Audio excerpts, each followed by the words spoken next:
Assalamualaikum warahmatullahi wabarakatuh. Perkenalkan, kami dari kelompok 8 yang beranggotakan Reza Puspitasari, Riksa Pramudia Kristiani, Rizka Rahmaningrum, dan Rizky Nur Yahya akan mempresentasikan sistem peredaran darah pada manusia.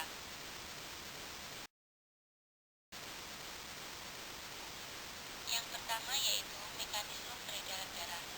Sistem peredaran darah pada manusia merupakan sistem peredaran darah tertutup dan sistem peredaran darah ganda.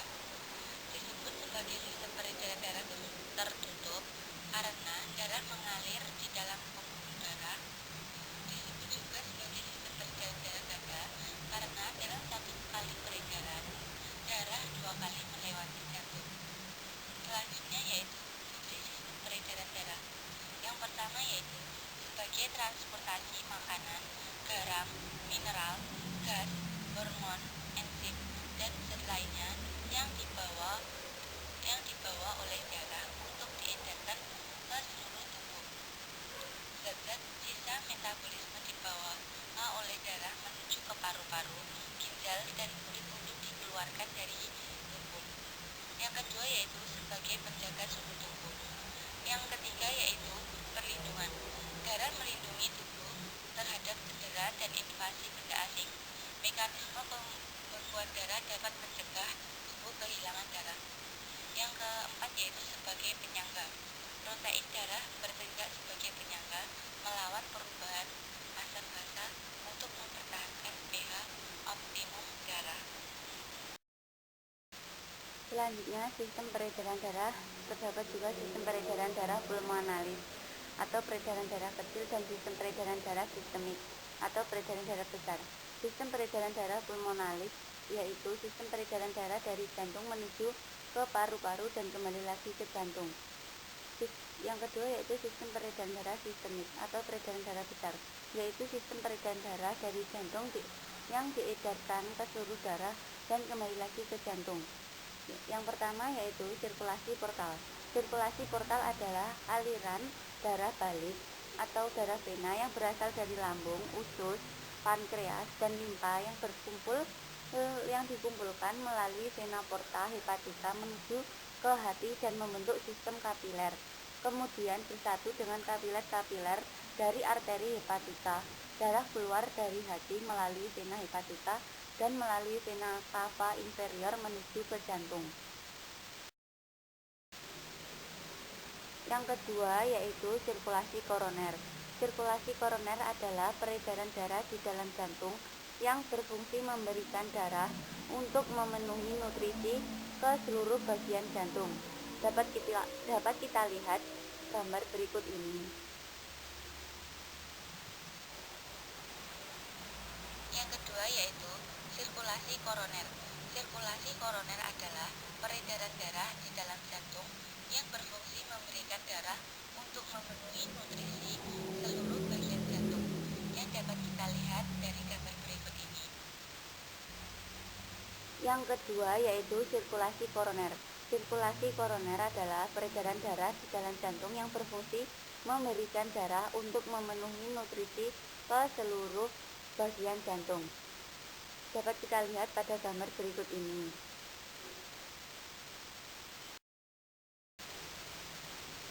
Selanjutnya yang ketiga yaitu peredaran darah pada janin atau fetus. Ketika di dalam kandungan, janin akan mendapatkan oksigen dan zat nutrisi dari darah ibu melalui plasenta. Plasenta adalah jaringan dinding rahim yang banyak mengandung pembuluh darah sebagai tempat pertukaran zat. Plasenta terbentuk sekitar minggu ke-8 kehamilan, menempel pada dinding endometrium dan terikat kuat sampai bayi lahir. Plasenta memiliki tali pusar yang di dalamnya terdapat vena umbilikal dan arteri umbilikal. Vena umbilikal berjumlah 1 buah dan berfungsi sebagai pembawa darah kaya oksigen dan nutrisi dari plasenta ke darah janin. Sedangkan arteri umbilikal berjumlah 2 buah yang berfungsi sebagai pembawa darah kaya karbon dioksida dan zat sisa dari tubuh janin ke plasenta. Yang keempat yaitu pengukuran tekanan darah arteri. Tekanan darah adalah daya dorong ke semua arah pada seluruh permukaan yang tertutup, yaitu pada dinding bagian dalam jantung, dan pembuluh darah. Alat untuk mengukur tekanan darah yaitu tensimeter dan stetoskop. Yang kelima yaitu denyut nadi. Pemeriksaan frekuensi denyut nadi adalah pemeriksaan denyut pada pembuluh nadi atau arteri yang teraba pada dinding pembuluh darah arteri pada saat terjadi gerakan atau aliran darah akibat kontraksi jantung. Pengukuran kecepatannya dapat dilakukan pada beberapa titik, antara lain denyut arteri radialis pada pergelangan tangan, pada leher, lengan atas, sedangkan pada arteri popliteal pada belakang lutut.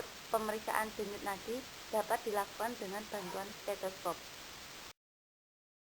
Selanjutnya yaitu komponen darah.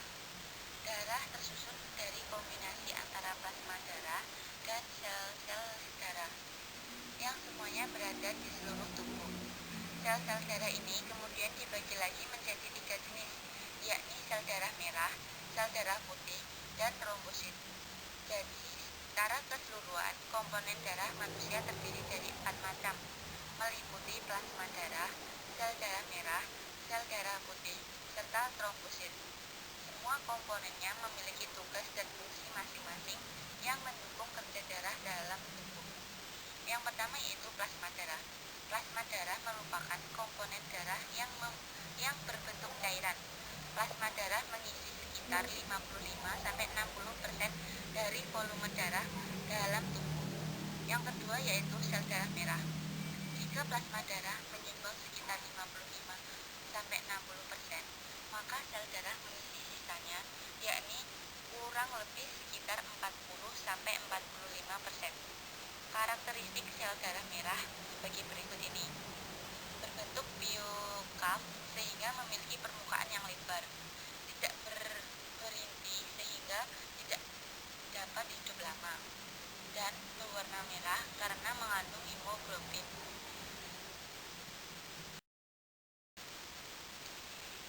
Yang ketiga yaitu sel darah putih. Dibanding dengan sel darah merah, sel darah putih memiliki jumlah yang jauh lebih sedikit. Meski begitu, sel darah putih mengemban tugas yang tidak main-main, yakni melawan infeksi virus, bakteri, jamur yang memicu perkembangan penyakit.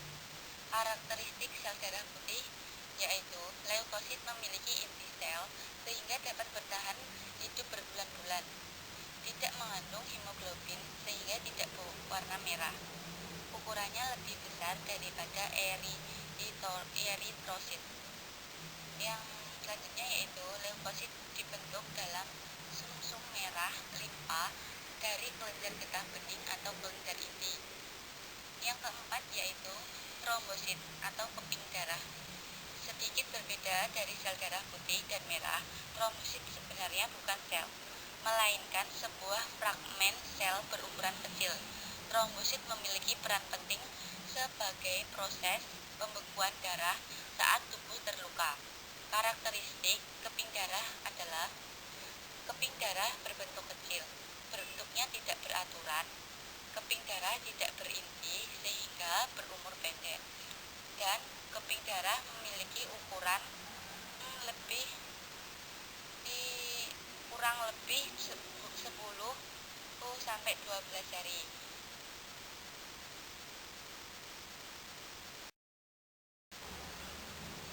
Selanjutnya yaitu jantung dan pembuluh darah. Struktur jantung. Jantung merupakan organ yang sangat penting dalam proses peredaran darah. Jantung manusia terdiri atas 4 ruang, yaitu atrium kanan dan kiri serta vertikal kanan dan kiri. Adapun dinding vertikal kiri lebih tebal daripada vertikal kanan. Hal ini karena vertikal kiri memerlukan kekuatan yang lebih besar untuk memompa darah ke seluruh tubuh. Bagian-bagian jantung dapat kita lihat dari gambar berikut ini.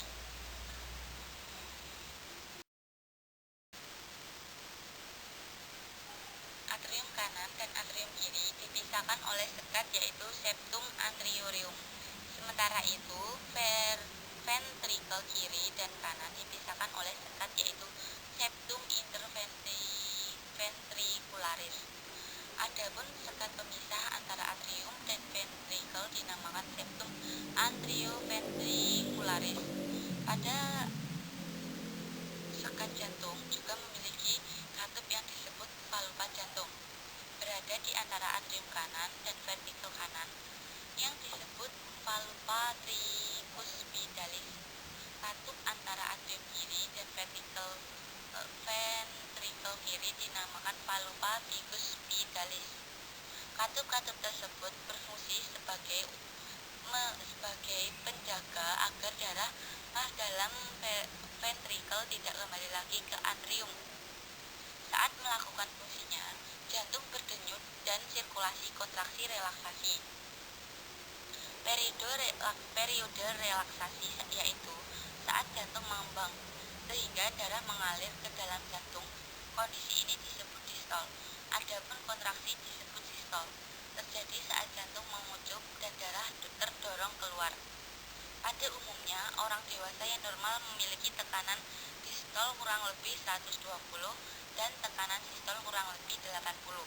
Tekanan darah ini dapat diketahui menggunakan alat tensimeter.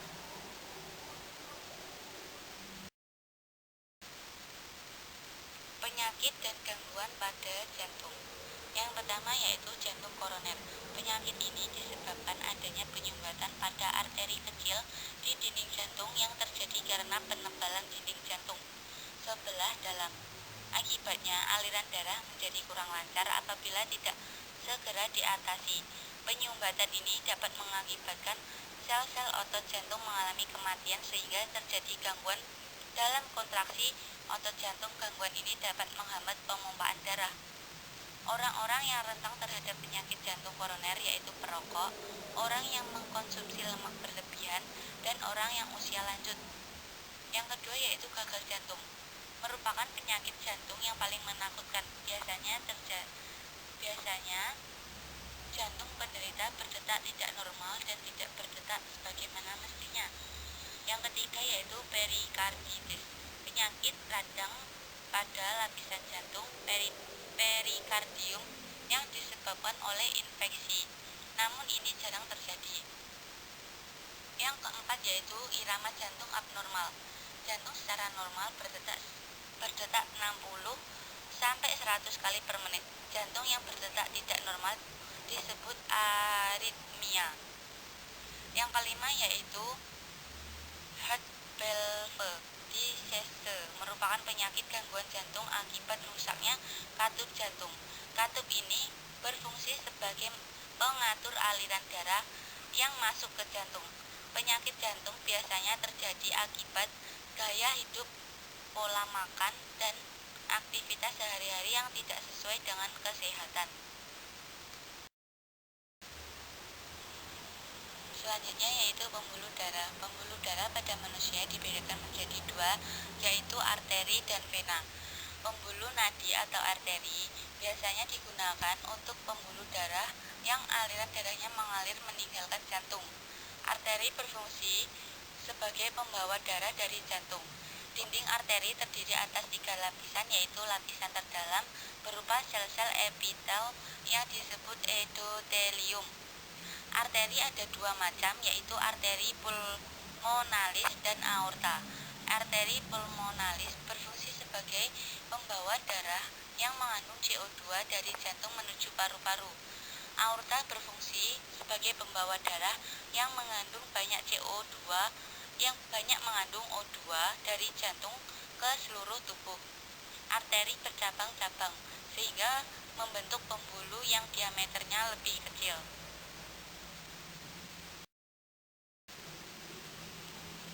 Pembuluh balik vena. Istilah vena digunakan untuk pembuluh darah yang aliran darahnya mengalir kembali menuju jantung. Vena berfungsi sebagai pembawa darah menuju jantung. Ada 3 macam vena, yaitu vena cava superior yang berfungsi sebagai pembawa darah yang mengandung banyak CO2 dari tubuh bagian atas. Vena cava inferior yang berfungsi sebagai pembawa darah yang mengandung banyak CO2 dari tubuh bagian bawah, serta vena pulmonalis yang berfungsi sebagai pembawa darah yang mengandung banyak O2 dari paru-paru. Vena lebih mudah dilihat mata karena vena berada di lapisan atas dekat permukaan kulit dan berwarna kebiruan. Selanjutnya, perbedaan arteri dan vena. Perbedaan arteri pada dinding yaitu tebal dan elastis, sedangkan pada vena yaitu tipis dan kurang elastis. Pada perbedaan katup, arteri arteri berjumlah 1 dan terdapat pada pangkal aorta, sedangkan vena banyak terdapat sepanjang vena. Pada arteri, letaknya di bagian dalam tubuh, sedangkan vena di permukaan tubuh. Tekanan pada arteri kuat jika terpotong darah memar, pada vena jika terpotong darah menetes. Pada arteri, arah aliran darah yaitu keluar dari jantung, sedangkan vena yaitu masuk ke dalam jantung. Selanjutnya yaitu gangguan pada pembuluh darah. Yang pertama yaitu hipertensi. Hipertensi diakibatkan oleh tekanan darah yang tinggi di dalam arteri. Hipertensi atau tekanan darah tinggi terjadi apabila nilai ambang tekanan sistolik antara 140 sampai 200 atau lebih dari nilai ambang tekanan sistolik antara 90 sampai 110 atau lebih. Gejala hipertensi yaitu sakit kepala, napas pendek, penglihatan kabur. Penyebab penyakit ini berkaitan dengan umur, kegemukan, dan keturunan. Kondisi hipertensi memang tidak bisa disembuhkan tetapi dapat dikontrol melalui pola makan yang sehat. Yang kedua yaitu varises.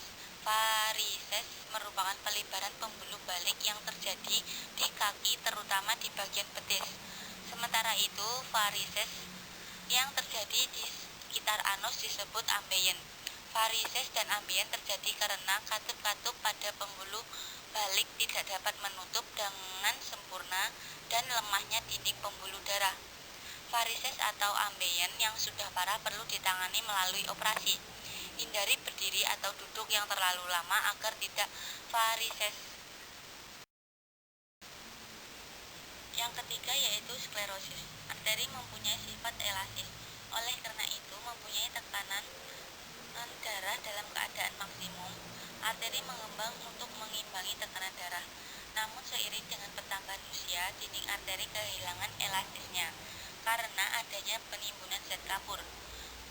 Keadaan ini disebut dengan arteri sklerosis. Arteri sklerosis dan arteri sklerosis akan mempengaruhi volume darah yang mengalir dan jumlah oksigen yang diedarkan yang akan mengakibatkan kekurangan oksigen pada organ-organ tertentu, meningkatkan tekanan darah secara keseluruhan, pemupukan lemak di arteri koroner, dan menghambat aliran-aliran sel darah. Materi yang selanjutnya yaitu kelainan pada sistem peredaran darah. Yang pertama yaitu penyakit dan kelainan pada darah. Yang pertama, anemia. Anemia adalah keadaan tubuh yang kekurangan hemoglobin. Kadar Hb normal adalah 12-16% dari sel darah merah. Jumlah sel darah merah normal yaitu 5 juta. Pada penderita anemia, kadar Hb kurang dari normal. Selain kekurangan hemoglobin, penderita anemia juga menderita kekurangan eritrosit dan kekurangan volume darah itu sendiri. Penyakit ini disebabkan oleh kekurangan ion K, zat besi, dan kekurangan vitamin B12. Yang kedua yaitu leukemia. Leukemia adalah pertumbuhan sel-sel darah putih yang tidak normal. Sel darah putih tersebut akan memakan eritrosit dan menyebabkan menurunnya jumlah eritrosit. Leukemia disebut juga kanker darah. Yang ketiga yaitu thalassemia. Thalassemia penyakit ini disebabkan oleh kelainan pada hemoglobin sehingga menyebabkan sel darah merah menjadi rusak. Yang keempat yaitu hipertensi. Hipertensi ini disebut juga dengan penyakit tekanan darah tinggi. Seseorang disebut penderita hipertensi jika tekanan sistol dan diastolnya lebih dari 40/90. Jika terlalu tinggi dapat menyebabkan pembuluh darah pecah. Yang kelima yaitu hipotensi atau tekanan darah rendah. Hipotensi adalah kondisi ketika tekanan darah kurang dari 90/60. Yang keenam yaitu hemofilia. Hemofilia adalah kelainan pada darah yang disebabkan karena faktor genetika. Hemofilia menyebabkan darah sulit membeku. Yang kedua yaitu penyakit dan kelainan pada jantung. Yang pertama, angina. Angina merupakan kondisi kurangnya pasokan darah atau suplai oksigen ke otot jantung. Kondisi tersebut menyebabkan dada terasa nyeri. Yang kedua yaitu aritmia. Aritmia adalah gangguan yang mengakibatkan irama jantung tidak teratur. Jantung tidak berdetak secara normal, melainkan menjadi berdetak lebih cepat atau berdetak lebih lambat. Yang ketiga yaitu penyakit jantung koroner. Penyakit jantung koroner terjadi karena pasokan darah yang mengandung banyak oksigen tidak berhasil mencapai otot jantung karena ada plak pada arteri koroner. Selanjutnya penyakit dan kelainan pada pembuluh darah. Yang pertama yaitu varises, merupakan pembesaran pembuluh darah vena yang biasanya menyerang pada bagian kaki. Yang kedua yaitu trombus, adalah gumpalan beku darah yang kemudian menyumbat pembuluh darah di tempat terjadinya kerusakan. Trombus biasa terjadi karena adanya disfungsi endotel.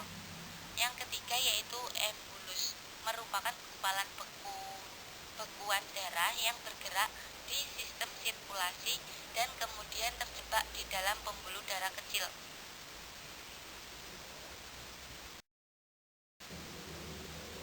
Sekian dari presentasi kelompok 8. Apabila ada kurang lebihnya kami mohon maaf. Wassalamualaikum warahmatullahi wabarakatuh.